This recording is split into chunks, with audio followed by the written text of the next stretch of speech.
Pour l'exercice 3, vous avez une entreprise, donc l'entreprise Favre, et donc on vous liste en fait trois questions, et sur ces 3 questions-là, donc qui sont liées au petit énoncé qui est donné en amont.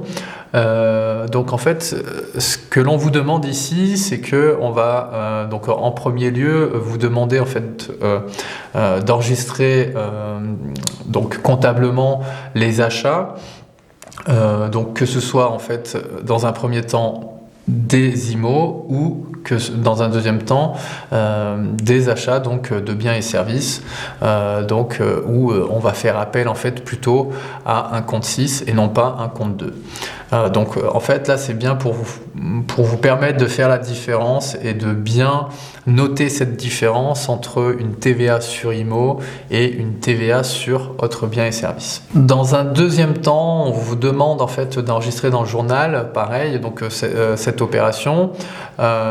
mais cette fois-ci sous l'angle en fait un peu intracommunautaire, puisqu'on va vous donner en fait un numéro, donc là en l'occurrence ce sera pour un client belge, enfin supposé un client belge, et donc vous avez un numéro d'identification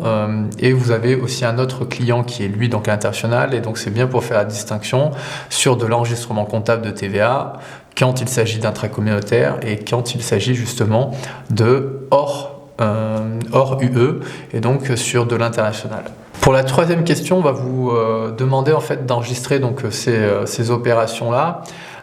Donc en considérant que l'entreprise a tout simplement en fait bénéficié du régime normal, du régime réel normal, donc c'est-à-dire sur les encaissements,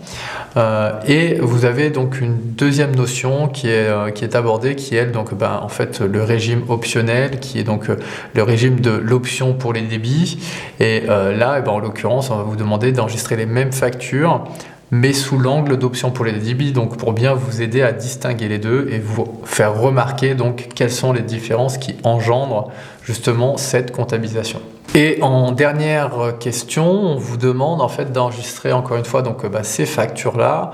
ces opérations, en considérant que le client est mexicain. Donc encore une fois, là on est hors intracommunautaire, on est sur de